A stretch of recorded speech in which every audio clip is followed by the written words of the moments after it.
Number 10, Piccolo's death. Now, this one, even if you didn't see it as it was airing in Japanese, is still very shocking. Multiple times they mentioned that Piccolo's Goku's mortal enemy, and for him to not only sacrifice himself for someone else, but to sacrifice himself for Goku's child, that's something that demons don't do. But for him to sacrifice himself for his son, go out of his way to sacrifice himself for Gohan, is something that just burns it into your memory forever and ever and ever. Not only that, but because of that moment, Piccolo putting his life on the line, that meant up to that point, there were 0 Dragon Balls in the story. Number 9, Ultra Instinct, Omen. So this is the first Ultra Instinct, the first instance of Ultra Instinct. One, this was teased throughout almost all of Dragon Ball Super, which is what makes it shocking. And there's another instance of something being teased that is going to be on this list later on.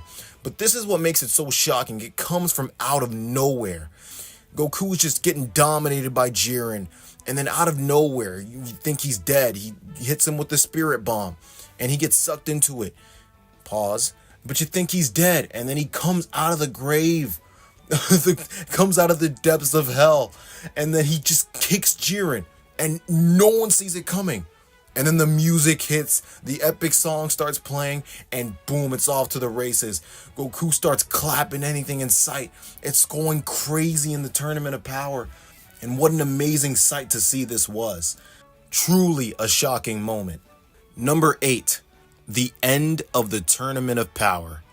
Okay, so Dragon Ball Super had been going on for almost 3 years up to this point, and the Tournament of Power was built up. And like I mentioned with Ultra Instinct, Crunchyroll crashed for Ultra Instinct, and with Dragon Ball Super ending, well, the Tournament of Power ending, that symbolized that Dragon Ball Super was coming to an end. We all knew it was coming to an end by then, and no one knew how it was going to end. The shocking part of it all was that number 17 won the tournament.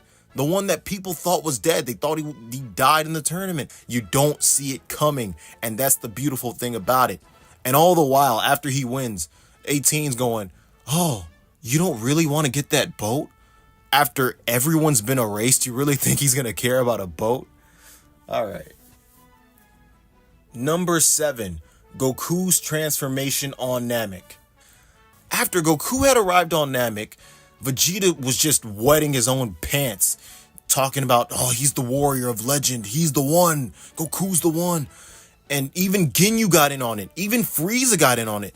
Everyone was talking and blabbering about Goku being this legendary warrior. And so by this point, imagine putting yourself in the shoes of the readers, because those are the ones who got to experience it first.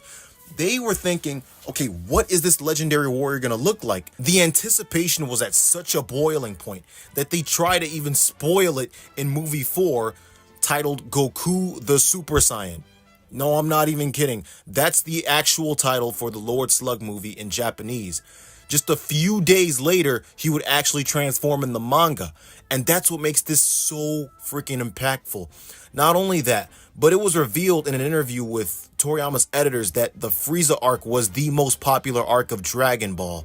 As far as popularity goes, manga-wise, it was the Frieza arc, and anime-wise, it was a Cell arc.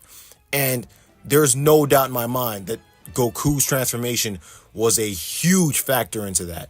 It's no wonder Frieza is looked at as Dragon Ball's marquee villain.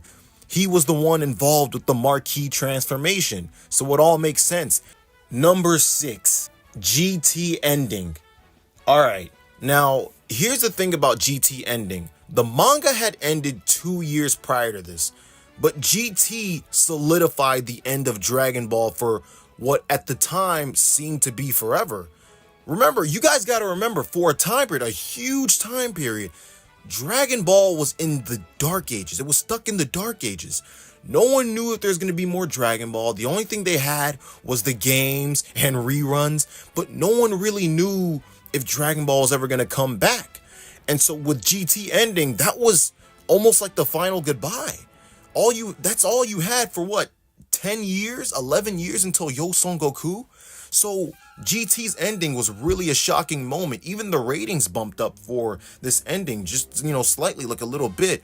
But up to this point, Dragon Ball had been going on, if you count the manga, like from the beginning of the manga, 1984. So that's 13 years on the air. And it inspired so many people to start their own art and just in life in general. And it's all of a sudden coming to an end of like completely manga and anime. This was huge. And it's very difficult to put yourself in their shoes. But remember when Dragon Ball Super ended and, people were going crazy over that? Now imagine all of Dragon Ball at that point, all that anyone's ever known ending. I mean, in America, that's probably close to maybe SpongeBob ending. Maybe.